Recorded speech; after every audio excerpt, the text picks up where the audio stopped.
नमस्कार. आजच्या भागाचं नाव आहे दुपारचं जेवण. कोबायाशीनी तोत्तो-चानला सगळी मुलं जिथे डबा खात तिथे नेलं. जेवण गाडीत नाही, सभागृहात असतं, त्यांनी सांगितलं. उंच दगडी पायऱ्यांवर सभागृह होतं. ते दोघं जेव्हा तिथे पोचले तेव्हा मुलं नाचत बागडत टेबल खुर्च्या गोलाकार मांडत होती. कोपऱ्यात उभ्या असलेल्या तोत्तो-चाननं मुख्याध्यापकांना विचारलं, बाकीची मुलं कुठे आहेत? एवढीच मुलं आहेत इथं, ते म्हणाले. एवढीच? तोत्तो-चानचा विश्वासच बसेना. तिला तिच्या पहिल्या शाळेत फक्त पहिलीत एवढी मुलं होती हे आठवलं. म्हणजे अख्ख्या शाळेत फक्त 50च मुलं आहेत?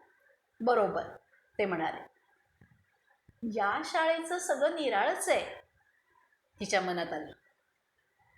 सगळे नीट बसल्यावर मुख्याध्यापकांनी विचारलं, सगळ्यांनी काहीतरी समुद्रातलं आणि काहीतरी डोंगरावरचं आणलंय की नाही? हो, आपापले डबे उघडत सगळ्यांनी अगदी एका सुरात उत्तर दिलं.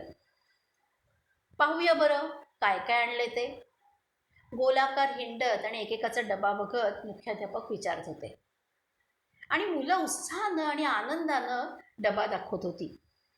किती मज्जा, तोत्तो-चानला वाटलं.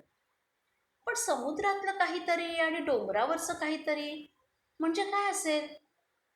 ही शाळा खरंच खूप वेगळी आहे, खूपच गमतीशीर.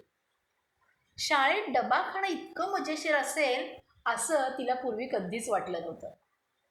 उद्या या बाकावर तीही असेल आणि मुख्याध्यापकांना ती तिच्या डब्यात समुद्रातलं काहीतरी आणि काहीतरी डोंगरावरचं दाखवेल. या नुसत्या कल्पनेनं सुद्धा तिला अगदी उड्या माराव्याशा वाटत होत्या. मुलांचे डबे बघत हिंडणाऱ्या मुख्याध्यापकांच्या रुंद खांद्यावर दुपारची कोवळी उन्हं विसावली होती. धन्यवाद.